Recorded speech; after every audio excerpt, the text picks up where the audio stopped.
You want to continue with that? Oh.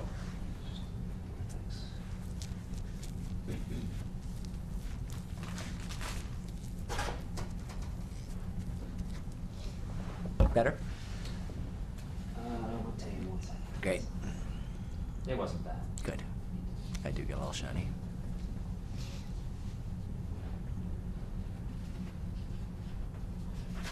In talking about Sergio, how do you find that hard? You know, I like the sculptor's analogy, that the sculptor brings into the studio a big block of stone, and you don't yet really know what it is you're getting, and you chip away, and the cutting room floor is filled, just like the sculptor's studio, with the rubble, the negative space of creation, and you have to be mindful of all of the stuff that's not going to be there, that you have to honor before you get to the thing that is there, and you're not quite sure what it is, and it has to do with almost moment-to-moment relationship to gauging what's there. How is this working? And so one of my skills, the most important skill that I think I have, is the ability to see things new in the editing room, to experience how someone who has not been working on this project, who is not versed, who hasn't seen all of that negative space, the 50 to 60 to 100 to 1 shooting ratio that we sometimes have, what it is they receive. And I'm always mindful of a moment. How do we know this? Somebody falls out. Where is that shift? And sometimes you find yourself taking out a beautiful scene because later on, the presence of that beautiful scene makes fatigue down the line. And maybe that later scene isn't as beautiful as this thing, but those things are integral. So time and time again in films, we've made a decision to pull something out that was good, that helped that served a larger cause. So there's very much the Sophie's choices that you make. There's very much the sense of belonging to something bigger than yourself that you have to serve, and it is that process that I love more than anything else. I sometimes feel when I'm editing, wouldn't it be great if I didn't have to eat or sleep, because I could just keep editing until it was done. We'll go back and talk about some of your projects. The West was a little different. You were executive producer. Yeah, I was. Yeah, the West is born in greed. You know, I didn't want to not do it, and yet I was working on baseball and a couple of other things, and I couldn't do it. So I hired someone to be the producer and director, and I would be sort of the David L. Wolper. You know, I would be the presenter. As it turned out, he faltered a little bit in the editing room, and so it permitted me to come in and take a much more active role, to bring in my people in a way that we hadn't fully expected, and to feel a kind of real authentic authorship. I mean, here is this amazing place, this intersection where the best of us met the worst of us, and nothing was left unchanged. And what we did was try to throw out all those familiar apocryphal stories of gunslingers and favor a much more complicated Native American. There's a Hispanic story in almost every one of the episodes, and very much an important part of who the story of the West is. So I'm as proud of that film and feel it's very much my own, even though in a moment of generosity I allowed the original credit divisions to remain as they were. And then there's a series of biographical work. Yeah. Perhaps you could just talk about the challenges of start with Thomas Jefferson. I began to realize after Civil War, baseball, the West, that the principal component element is biography. Certainly we do a battle, certainly we do this, but at the heart was a sense of an interest in biography as the kind of constituent building blocks of this stuff. And I'd done Huey Long, and to a lesser extent, The Empire of the Air was a biography of 3 people. I'd done Thomas Hart Benton, but biography was everywhere, even in the Shakers, certainly in the Brooklyn Bridge with the Roebling family. It was everywhere. So I set off with a skein of about 5 films: Thomas Jefferson, Lewis and Clark, Frank Lloyd Wright, Elizabeth Cady Stanton, and Susan B. Anthony as a dual biography, as Lewis and Clark was, and Mark Twain. And I was going to do this. It's called American Lives, and it was a project that we got going, and it was wonderful. I just really refined interest in biography, I hope skills in biography, and came to terms with some really amazing human beings, all of whom with deep and complicated undertow, and that's an important part. Biography has that tendency to range towards hagiography, that hero worship, and we were looking for a way that honored authentic contributions of a Thomas Jefferson or Elizabeth Cady Stanton, Susan B. Anthony, but also understood that no life was out without really complicated undertow. Obviously, the question of race with Jefferson, but also a question of race that popped up with Elizabeth Cady Stanton, Susan B. Anthony. You know, they were disappointed that the country went towards extending rights to black men and not all women first and found themselves saying some racist things they regretted. You know, Frank Lloyd Wright, it was not just about his great architecture or the scandals of his personal life. We wanted to merge those two and understand the way in which Mark Twain, who's always either about his personal life or about his art, we tried to merge them. How could a person who lost as many people as he did close to him in his life end up still being the funniest person on earth and producing the greatest literature in American history? And it's still, to my mind, you know, one of the most amazing writers that has ever picked up a pen, and still funny. There's no 19th century humorist except Twain that's still funny. When he says it's not that the world is filled with fools, it's just that lightning isn't distributed right. That was funny then, it's funny now, and it will be funny in 1,000 years. Lewis and Clark, to take a familiar school kid story and endow it with a sense of its uninevitability. You know, someone once told me early on, it may have been McCullough, that good history is you staying tuned because it might not turn out the way you know it did. That you go into Ford's Theater thinking maybe this time the gun is not going to go off, or the presidential box will be locked and Booth can't get in. You know, it'll be whatever it is, and that's what we like to do, is history that puts you on the edge of the seat. And the biographies provide not only the arc of a life, but they provide you access into the era in which this person was not only in a transformative element in, but was in turn transformed by the age. And in each case, Thomas Jefferson, Lewis and Clark, Frank Lloyd Wright, Elizabeth Cady Stanton, Susan B. Anthony, Mark Twain, and then even later, Jack Johnson, all are that way. They're access to a period of time as well as that. So it is both a moving down and a focusing, and it's an opening up that I think is wonderful when they happen simultaneously.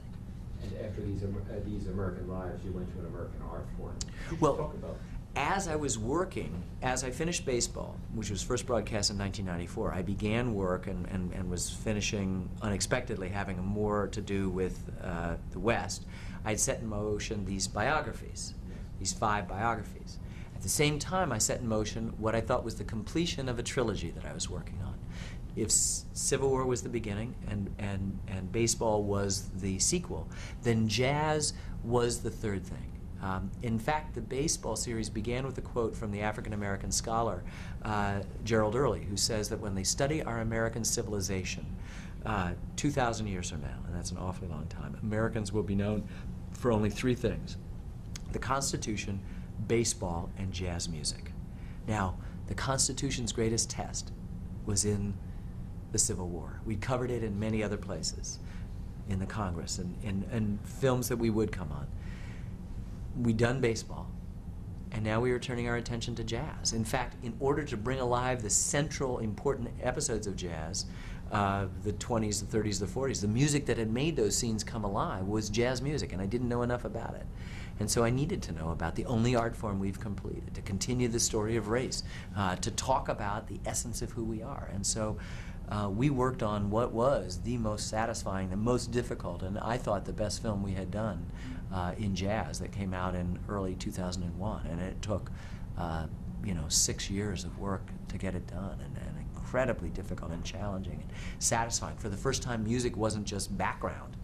It was background, and it was middle ground, and it was foreground, and a kind of hyperground as we at times deconstructed pieces of music. And it had a kind of joyous propulsion, and at the same time was wrestling with the same things that had been elemental in baseball, and then before that in the Civil War, the question of race and all of that.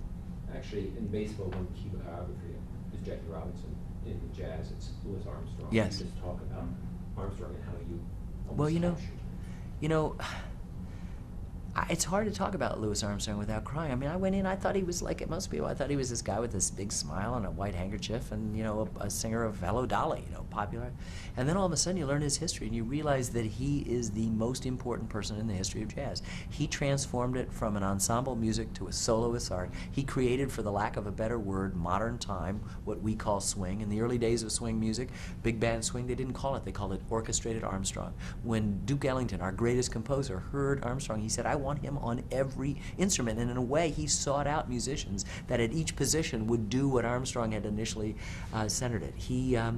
He then not only transformed jazz, he then transformed singing. I mean, all of singing. Everybody sang on the notes. He sang before or after them. He bent them. He did it with a heart so capacious that our joke was that if we lived good lives, we get a chance to hear Armstrong blow Gabriel out of the clouds. He is to music, and I did not say jazz, what Einstein is to physics, what Freud is to medicine, and what the Wright brothers are to travel.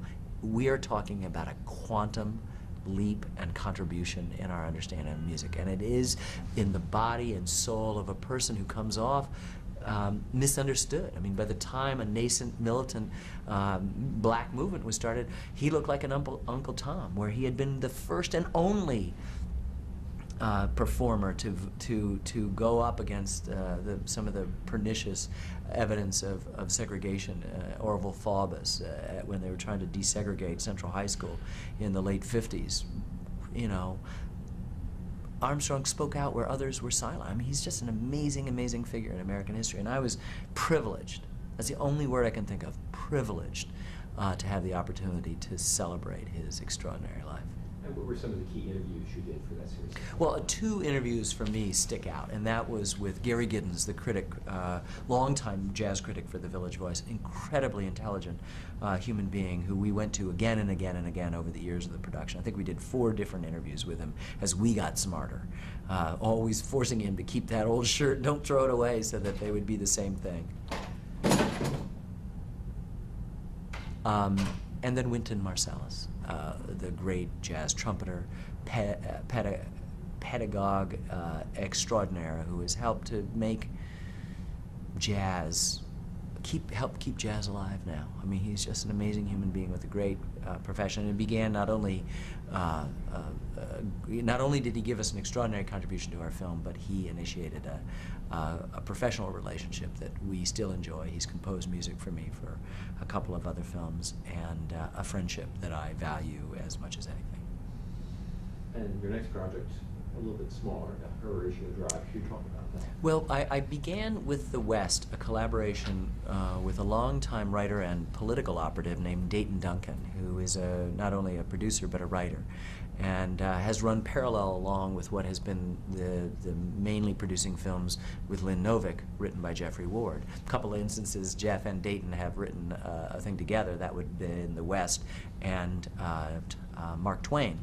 But Dayton had been principally on the West, and then he and I did Lewis and Clark together, and then he and I and Jeff worked on Mark Twain. But he had, in the course of a discovery he had made in archives for the West, and come across it again in Lewis and Clark, and stumbled upon it again in Mark Twain, the story of the first cross-country road trip. Now, you'd think Americans who love their cars and love everything at first would concentrate. Well, nobody's ever written about it. Dayton not only did amazing research, he discovered original letters sent from him to his wife during the course of this. They were hilarious. We got Tom Hanks to read them.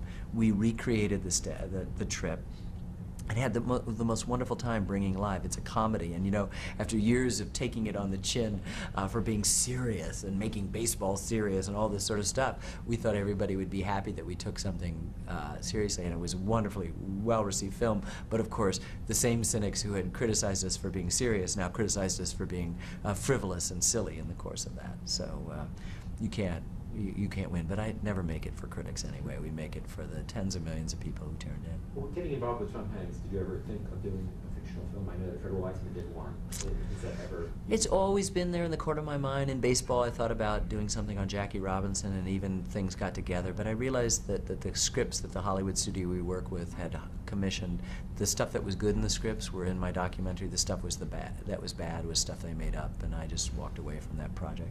I'll never say never. There's interest right now in doing the story of Jack Johnson in a film, which would be terrific if it was done well. Tom Hanks, I wanted him to read for the World War II film, and I got him to do that. And in the process, while we were working on that, we did the Horatio's Drive, and he was fantastic in that, but even more fantastic in World War II, when he brought to life a newspaper editor from the tiny town of Laverne, Minnesota, Al McIntosh, who had passed away of old age in 1979 and is the Greek chorus of our massive history of the Second World War. Well, talk about Jack Johnson, another major Yeah. figure, and what was compelling about his story. You know, it just came down to me as the Great White Hope story, and all of a sudden when you learned a little bit more, it was much more important than this. It wasn't somebody who needed the help, the kind of bleeding heart liberal story of this guy with great talent but didn't know what to do with it and needed the kindness of white people to get him through. This is a man who could handle it himself, and we like to celebrate Muhammad Ali is the greatest of all times, and he may be, but many people think Jack Johnson was, and we like to think of the great hard road that Muhammad Ali had, you know, fighting his government and the society. But that was an age dedicated to civil rights. Jack Johnson was doing all of these things and more, marrying white women, openly dating white women, in an age when there was more lynching of African Americans at any time. And he excelled, was the best at his sport at that time. And it is an amazing, amazing story of how white America could not tolerate his success and went after him. For as W.E.B. Du Bois, the great black scholar, said, because of only one thing, his unforgivable blackness, which gave the title of our film. For you personally, the film played extremely well at film festivals around the world. Do you like taking one movie and showing it and discussing it? I do. You know, I feel like you know, somebody said to me, what's your favorite part of filmmaking? I said, there are three. There's that moment when you're shooting, it's either in an archive and there's a photograph and you live inside of it and you can hear the photograph. It's not just you're looking at it. I can hear the troops tramping, the ice cubes in the bar at the jazz club clinking. I can hear the bat cracking and the crowd roaring, and I hear it, and it just, you'll know it's in the film. Or you've gotten up at 4 a.m. and you're out, and it's just snowed in Yosemite, and you can't believe you're being paid to be at this moment, and you just got that. All my life I've been animated by that moment. And then there's the moment in the editing room when it comes alive, and you change something, you take something out, you rearrange it, you add something, and something that had been static and moribund suddenly bursts alive, and you realize it's taken on a life of its own and has its power. And the third thing is the evangelical dimension. It's getting out and talking about it. Because, you know, that old high school philosophical question, if a tree falls in a forest and a human being wasn't around to hear it, did it make a sound? Well, I can't answer those heavy-duty philosophical things. But there is a documentary corollary. If you make a good film and no one knows it's on, was it good? And my answer is no. So I'm very happy to get on the road, to go to film festivals, to talk about people. It's like a baby. Here, look at this baby. Look what she can do. How beautiful is this? And talk about it. And I'm still on the road 10 months, every single day, sometimes 18 hours a day, promoting this series on the Second World War. 500 interviews, been on TV, who will ever have. I've talked to every reporter, if it's Podunk, Iowa, or the New York Times. I will sit and make the time, because I want to be able to talk and say, it's on. I think this is a good film. If you will reward me with your attention for 14 and a half hours, I promise not to disappoint. That's part of what the compact has been. Well, could you talk about the genesis of the war? We didn't want to do Second World War. We didn't want to do any war. After the Civil War, we'd seen the elephant. We didn't want to descend into that emotional archaeology. But we're losing 1,000 veterans a day. Our kids think we fought with the Germans against the Russians. It was the other way around.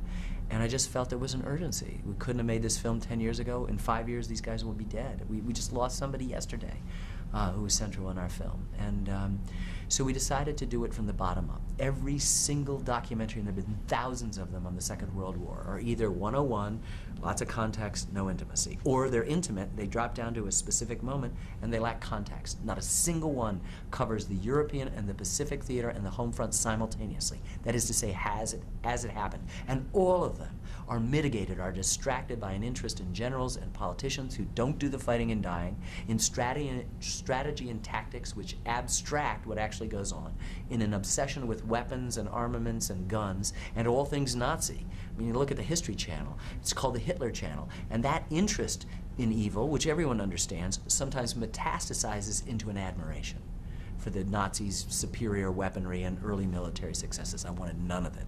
I wanted a simultaneous European and Pacific theater anchored in the home front, and I wanted to be about what combat was like, what it was really like. We honor these veterans by saying what it was like, and we discovered footage that hadn't been seen since it was exposed, some of it color. We spent years, not months, years deep in the archives around the world, and we decided to focus entirely on the bottom up. No experts, no armchair historians, no Monday morning quarterbacks. If you weren't in this war or in combat or waiting anxiously for someone to come home from it, you're not in our film. And we further limited it We knew we couldn't tell the whole thing. This is the biggest event that ever took place, human-made.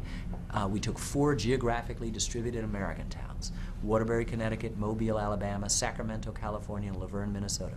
We went to those towns. We found out where people lived, where they ate, the movie palaces where they got the news from the newsreels.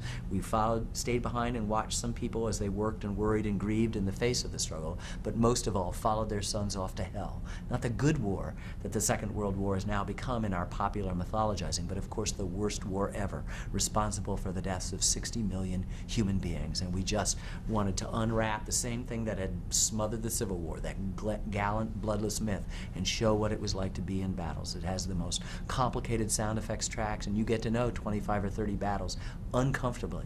Footage that is as obscene as anything, and more important, to be ushered into the lives of 40 people. Just as these 4 towns stand in for all other towns, these 40 people stand in for everyone else. The film was accepted at the Cannes Film Festival. They showed the whole thing, and we went there worried that our provincial American perspective would not.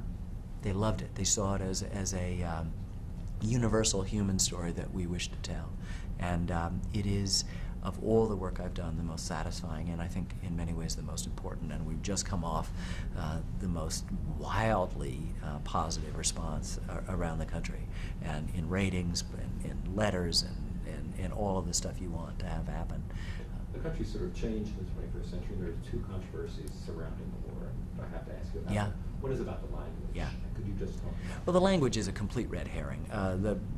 Tom Hanks's film, Steven Spielberg's film, Saving Private Ryan, was on broadcast television with dozens of uses of the F word in prime time, in broadcast television with a waiver, and you could make an argument that because it's fiction, every use of it is gratuitous. In our film, there are 4 words that come up in the course of nearly 15 hours, and they are essential to the theme, and it was a no-brainer. But we live in a media culture in which we are more interested, because of the nature of story, in false conflict. You know, is Britney Spears going to get her kids or not? Is she going to marry this person, or is this person going to get a divorce? This is just mindless story aspects. So that was a non-story. The other more important controversy was that, sight unseen, Hispanic groups decided that because we did not include any Hispanics, that we had deliberately excluded them, which was nothing further from the truth. We began each episode with a disclaimer that said the Second World War was fought in thousands of places, too many for anyone accounting. This is the story of 4 American towns and how their citizens experienced that war. We went into these towns, we reached out, we advertised our presence, we reached out to veterans groups of all kinds, and we're not looking for any specific ethnicity. We didn't have any German Americans. They were the hugest immigrant group. We didn't have Irish Americans. They were even bigger. We just focused on whoever came forward. We're looking for a specific combat experience. Hispanics were 1.4% of the population in 1940 census, and not a single one came forward. They were not segregated as African Americans were. They were not interned, and sight unseen, because they are now the largest minority, in a retroactive fashion, exerted pressure on public television and on us in violation of the Broadcast Act of 1967, and more important, the First Amendment of the United States, in which you're allowed to do anything you want to do. There was no exclusion. And they forced us, through threatening underwriters and public television, to add new content. I fortunately was able to avoid interfering with the film that I finished and add on just some sequences. And it's so interesting that the Hispanic veterans that we got to were amazing. They said, first of all, I'm being told I'm Hispanic. I'm a Mexican American, but when I joined the Army, I was an American, which is what we were looking for.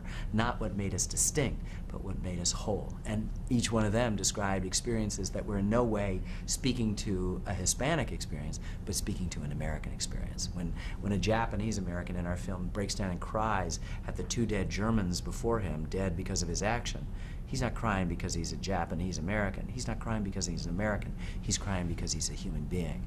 And it is a sad commentary on the state of affairs, that, and a disservice, I think, to the Hispanic community, that they argued so vociferously. First, because they didn't look at a single frame of the film, nor asked me to look at it to see the kind of film we'd made.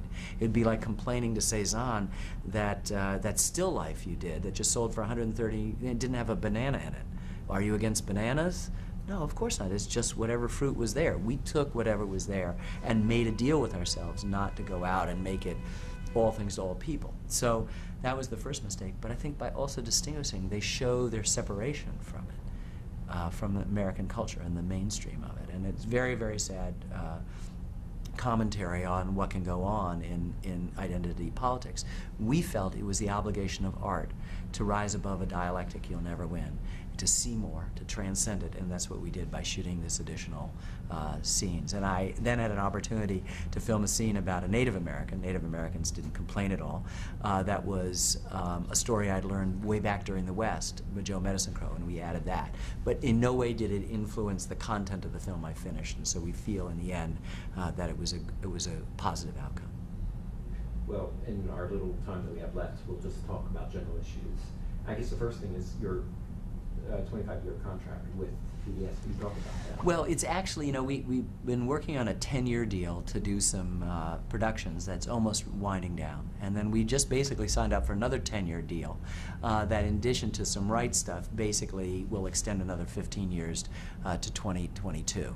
And I'm happy to leave the dance with them that brung me. It's been a great association. I feel this creative synergy with them, and it's been a wonderful, wonderful experience. Could you talk about where the documentary is now? You've certainly revived the interest, and it's become a major. We are in a heyday of the documentary. I mean, a golden age is the term we use in the history of television and radio.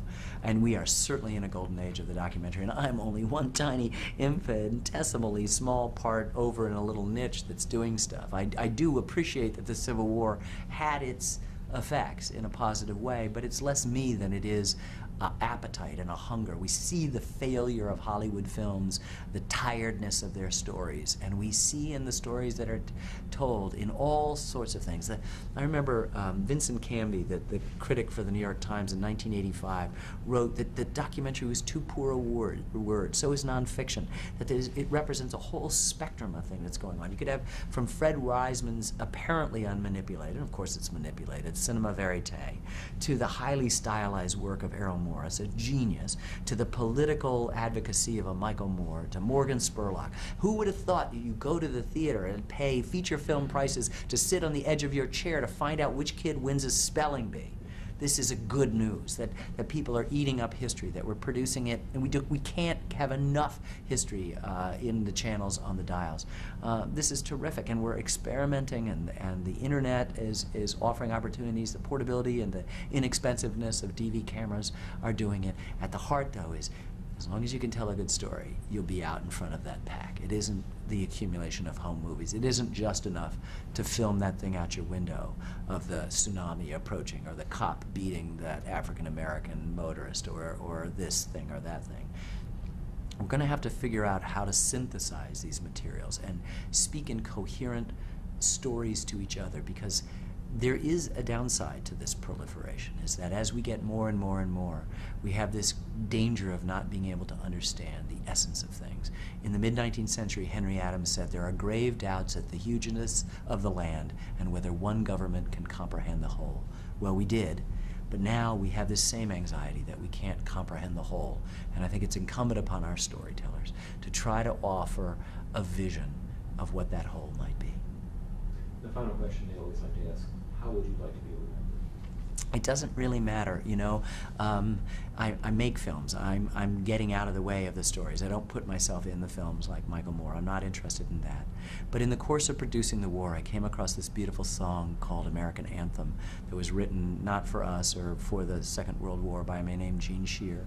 It had 3 amazing verses and 1 chorus. And I think on the gravestone, I would like to have inscribed the chorus of this amazing tune, American Anthem. It said, "Let them say of me I was one who believed in sharing the blessings I received. Let me know in my heart when my days are through, America, America, I gave my best to you." Great. Perfect. Thank you so much. My pleasure. That was great. I'm so glad. We can add this if you feel